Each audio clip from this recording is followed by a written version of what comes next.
to a brand new episode of Radio City Freedom Exchange. And with me today, all the way from Bangalore, is one of our very, very illustrious singer-songwriters. We often talk about why women are underrepresented in the music scene, why there aren't enough women.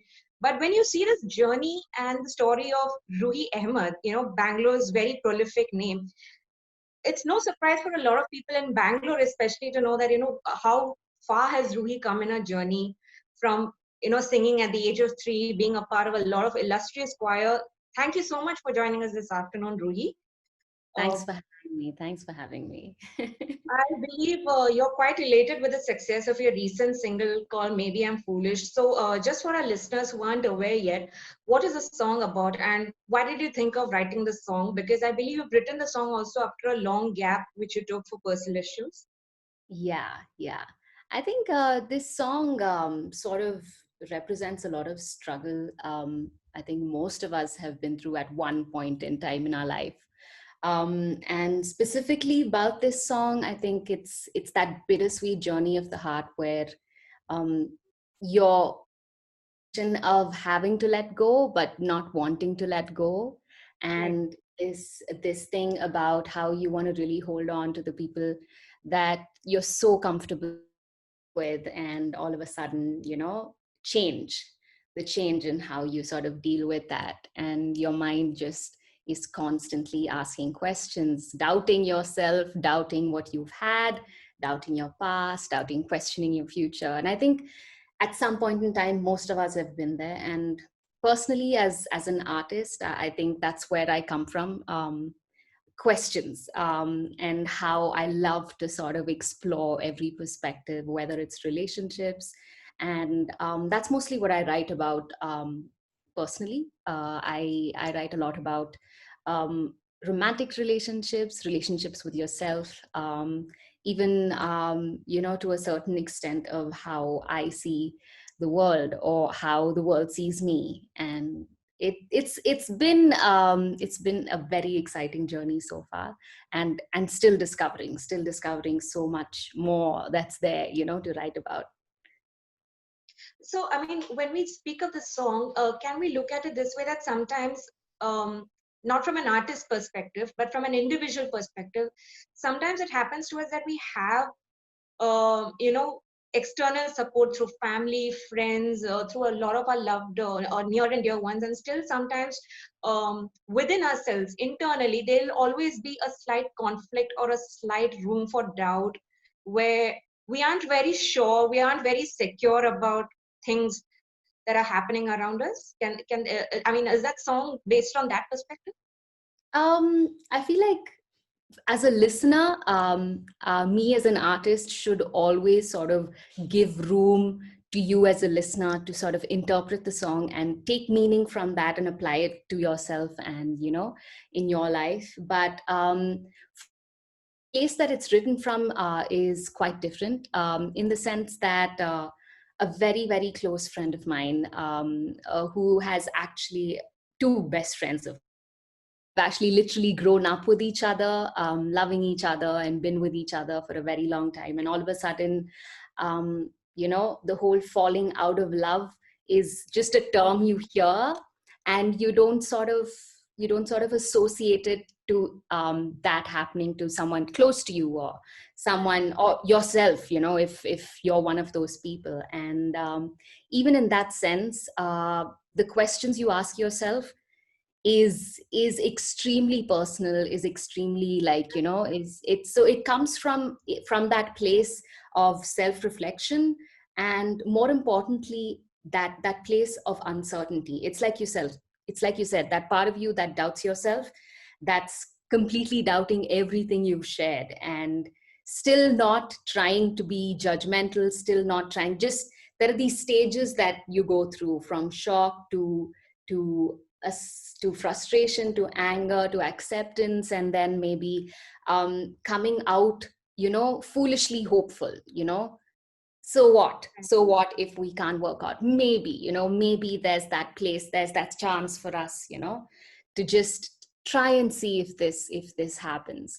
So I feel like apart from it being applied to like a romantic relationship, it can still very, very much be applied like the love you have for yourself as well.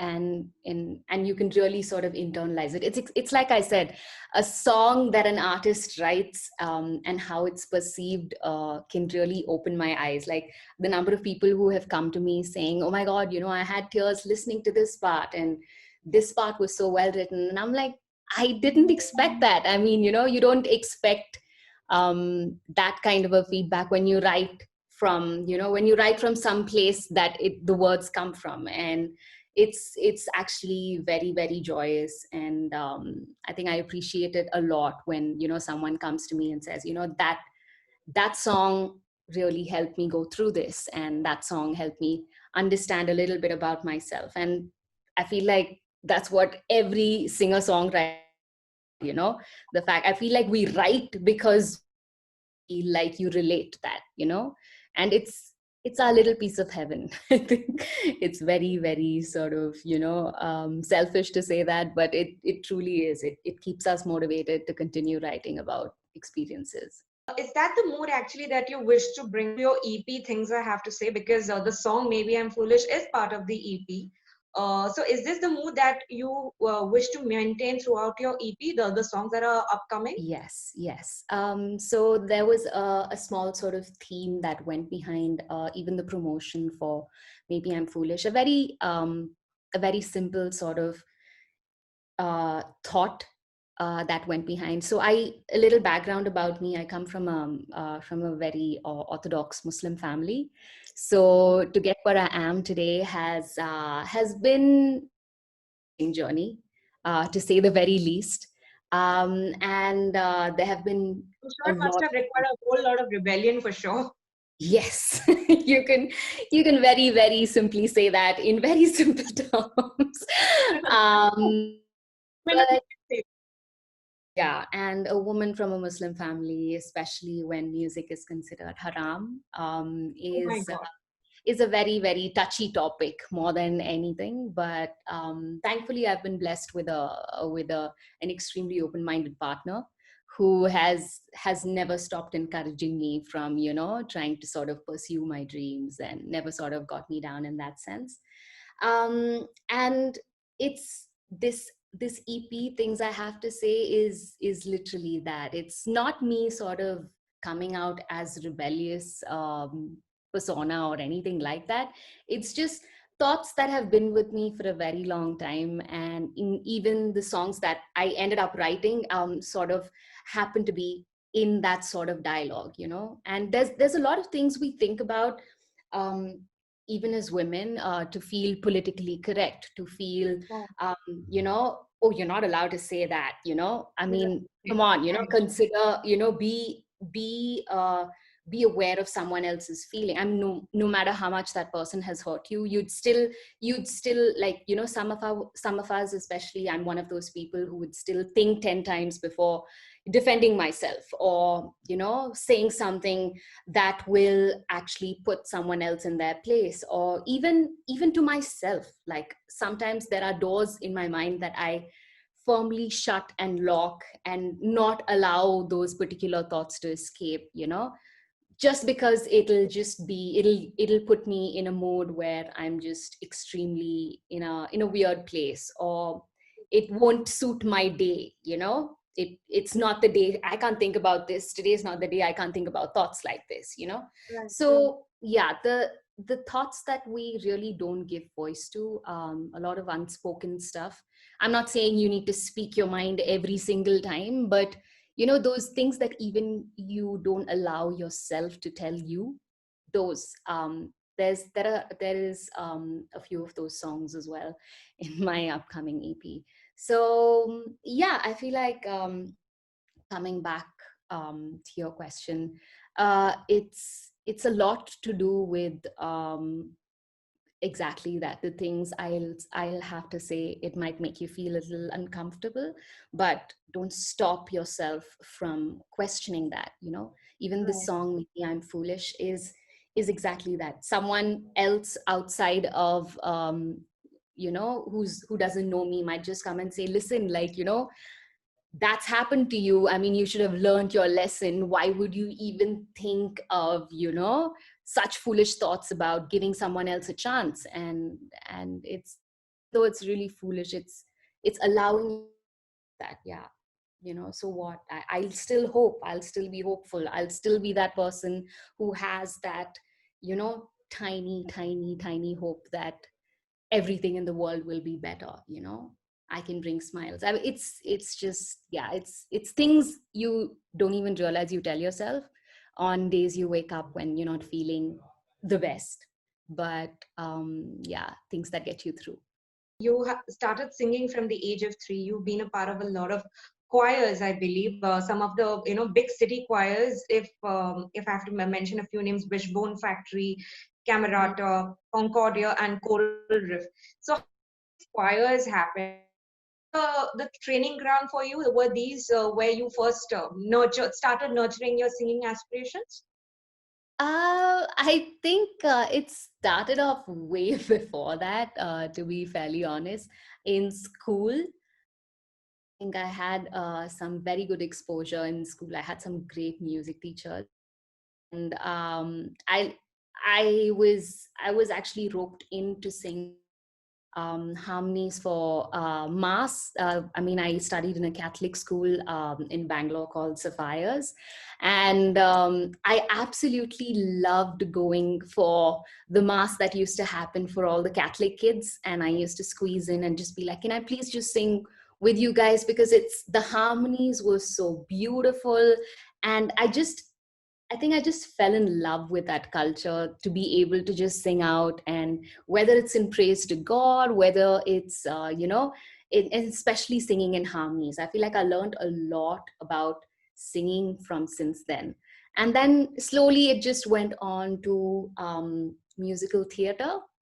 And I had a chance to into performing a couple of lead roles for a lot of music theater. So I mean, I feel like if music didn't happen, I might have just switched to music theater, because that's how much I love that. But yeah, I mean, music happened for me, thankfully, and yeah, it went on. That love to just sing together with a bunch of people who, I mean, and singing, I feel like when you sing with folks, there is so much you learn. There is so much that you learn that you can't learn from books, you can't learn from YouTube videos, you can't teach yourself. Like there's it, I feel like this lockdown in itself has been a real eye opener for most musicians, where you don't realize how much you learn from each other, like from your peers. You don't realize how much of an inspiration it is to learn from other musicians. So yeah, I feel like that sort of pushed me to take part in a lot of choirs like Wishbone Factory, and Camerata is by was a Western classical choir, and we sung a lot of Italian pieces and languages I never ever thought I'd sing. And there was so much of vocal technique that sort of opened up for me, opened my eyes a lot more to, you know, the technicalities that went behind professional singing. And that became another field of a lot of interest for me in the later years. And yeah, and Aria choir and choral riff are related in the sense that a very good friend of mine, Bryden Lewis, and he's very, very big in the indie scene. So we know each other from college, and we just bumped into him, and we were like singing from since then. So when he got together with Bryden, he got together with Path, he was like, hey, why not? You know, why not have a choir sing for an indie fusion group? And before that, he was with a progressive rock band called Slain. I had the opportunity to sing one of the tracks in their album. Prodigal. Way back. Yeah, it was way back. So the song was called Prodigal. And yeah, I mean, the genres of music that we got to explore were extremely fun, from Western classical to prog to rock. And like, even to have the element of a choir in this, I think Bryden's vision played a big role in having, like, the choral riff was exactly that, to have a choir back up a Bollywood cover band. And yeah, it's from then. So I've been with Pride and Path for over 4 years now. So I feel like from the time that we started off, I essentially wasn't extremely comfortable singing in Hindi, but because my forte was jazz and a little bit of like mostly pop stuff. So when Ryan's like, you know what, just try and just try singing this, send me a recording, what the hell. And it turns out that I do have like a weird proficiency with imitating languages, even if I can't speak them. So that, yeah, that it's like I said, this journey as an artist has been so incredibly like filled with learning, and just learning to sing in different languages has been, and like especially not I haven't had professional training, so imitating and learning techniques from a lot of, especially for the harkats and stuff like that, I've had to apply my learning from R&B and jazz vibrato to Hindustani vocals, and it's been a journey. But yeah. Ruhi, since you spoke about Bryden and Part, you've had some really great collaborations with a lot of local acts in Bangalore. Well, whether it's Agam, whether it's Taikudam Bridge, whether it's Lagori, you've collaborated with a lot of artists who are quite popular names in the Bangalore indie circuit. Bangalore is really the hub, everyone would say, for indie music. Like the scene is so welcoming to people of all walks, all genres.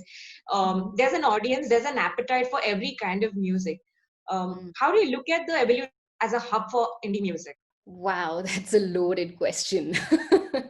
I feel like I'd feel like an imposter if I said that I was extremely well versed with the circuit in general, because I'm fairly new to it in terms of indie music. Because I mean, we've grown up doing covers, and we've grown up, and it's only over the last couple of years where I've actively started following a lot of artists. Especially there used to be this place called Muse Room close by my place, and we used to have like almost every alternative Saturday, talent after talent after talent. Like it's watching them, I feel like the encouragement that you see, like no matter it's when you're an artist, you have this thing of, oh, it's not perfect, my song's not there yet, and I feel like it's something every artist goes through. But watching these guys come up there, just be their raw selves, not really worry about what the audience is going, express themselves very, very truly and very sincerely, has been a great inspiration for people like me, who have always been in the audience when it comes to your own music, and you're so scared about, no one tells you how scary this is. Like, especially when you have to release your own song, to go out there and be like, yeah, this is my music. Feel free to sing along to it, especially after you perform a bunch of covers. And, it's one of those things that that I feel like Bangalore does best in terms of encouragement. So I wouldn't be extremely naive to say that, we get to perform every time, or, we have venues that accept, and pay us really well, or anything like that. Because that's really, it's like throwing a curtain on the reality of indie artists generally is.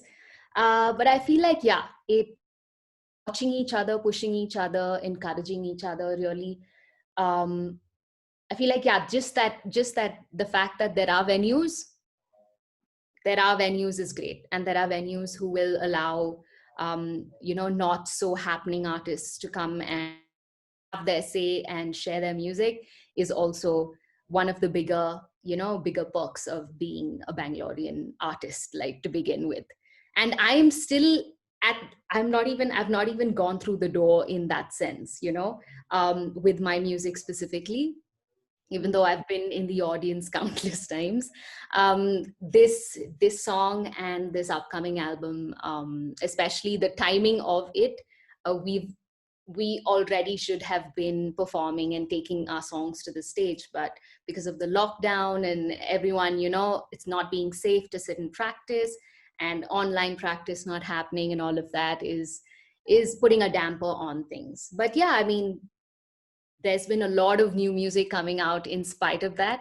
A lot of people like me who have been at home and just being like, let's do this, let's put the music out there that we've been sitting on for so long. And yeah, a lot of artists I know, especially I think to name a few, Mahesh Raghunandan from Bangalore, Cinema of Excess, if you haven't heard them, they're also really good. Oh, I love Oh, the music. goodness. Yeah. So, I mean, they've also just released a single. So, even in August, when I was just, keeping tabs on everyone, I mean, the number of new music releases in August was just alarming. And I was like, you know what? Will my song get noticed? Even noticed when there are so many amazing artists, who have sort of just been shooting out content like anything. So, yeah, I mean, it's like every indie artist, there's a challenge of always being heard and putting yourself out there. But I think the fact that you have a place to say it, even if it's at home, you have a place to sort of share your music and support each other, being in Bangalore, I feel like that's really great. It's been a great experience so far for me. So yeah, I'd say Bangalore is doing okay for now. Let's see how, when things open up, if we're still able to sort of get back on our feet. But yeah, even in terms of pushing each other to teach, like I feel like most of us, like even I have gone into teaching vocals, and I do a million things apart from like just singing. The Agam band that you mentioned, unfortunately I haven't had the chance to perform with Taikudam Bridge, but Agam specifically has been was one of the first few times I got to arrange backing vocals. So that's a Right. thing.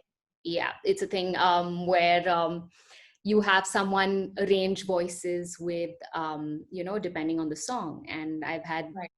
the great opportunity to work with producers like Hriday Goswami, who has really sort of pushed me into, yeah, go try this out. This is the song that's happening. Even some prominent people from the Malayalam music industry. I don't know if you've heard of someone called Rinosh. So Rinosh George, yeah. So I mean, I've had the opportunity to sort of harmonize vocals, sometimes sing for the track, sometimes just design the harmonization, etc. So Right. yeah, and I do voiceovers on the side as well. So it's everyone who's not been like exploring and coming back to grapple with the reality of finding alternative career paths when we can. Especially, it's been helpful because of teaching, music teaching, Right. and I feel like yeah, we've all been sort of pushing students to go to other artists who are teaching. For example, Anirudh from Cinema of Excess teaches guitar, and we keep sort of sending each other stuff about, okay, if you're teaching kids who are so and so age, and I'm like, yes, I'm taking students who are from so and so age. So yeah, it's been a task, but yeah, we're still trying to sort of grapple with it like everyone else. Besides releasing Maybe I'm Foolish, besides working upon your new EP, how else have you been keeping yourself busy? Of course, which you have mentioned, you've been taking online classes for kids, but Mm-hmm. apart from that, have you been learning anything new that could help you in your process as an artist? Yes, I feel like this downtime has really given me the opportunity to upskill, because I've always wanted to sort of go to a music school and sort of, you know, um, live that dream of, hey, I want to learn music and all of that. But I've been learning the piano for the last 3 years now.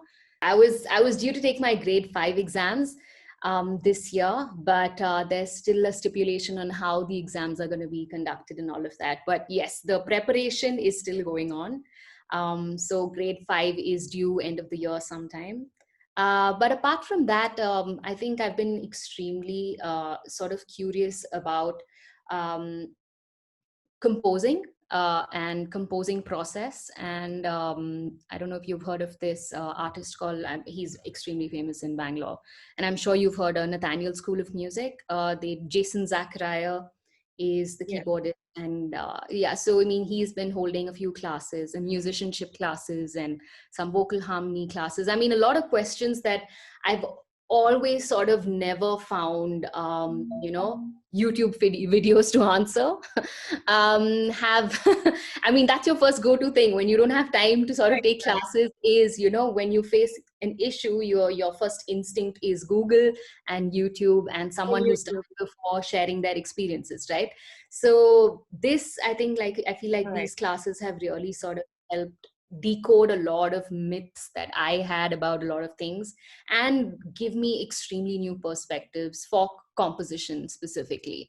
So a lot of things that I've done Right. instinctually have sort of, I'm able to sort of give a name to it. And that's been extremely interesting. So yeah, it's all ongoing. I've realized like this is the best time to make use of meager savings in upscaling and whatever we can put out music wise. So yeah, and I think apart from that, it's been a journey, sort of helping my son learn new things that are screen related, in terms of, yeah, his schooling has completely moved to online classes now. So that sort of transition also has been an experience for all of us as a family. So Absolutely. Yeah. I can totally relate to that. yeah, so mommy duties aside, yeah, it's all of us in the house doing a million things together and creating our own workspaces and sort of, keeping everyone engaged sufficiently so that, we're not out going out of our minds, has actually been surprisingly much better than expected. Right. So, oh, yeah, I feel like music and learning music, and he plays the ukulele. My son plays the ukulele, and I try Ah, to teach him piano as well. So yeah, it's things you find your way around. So yeah, it's these are the things I've been busy with, apart from trying to practice to sort of start pitching for online gigs and stuff like that. right.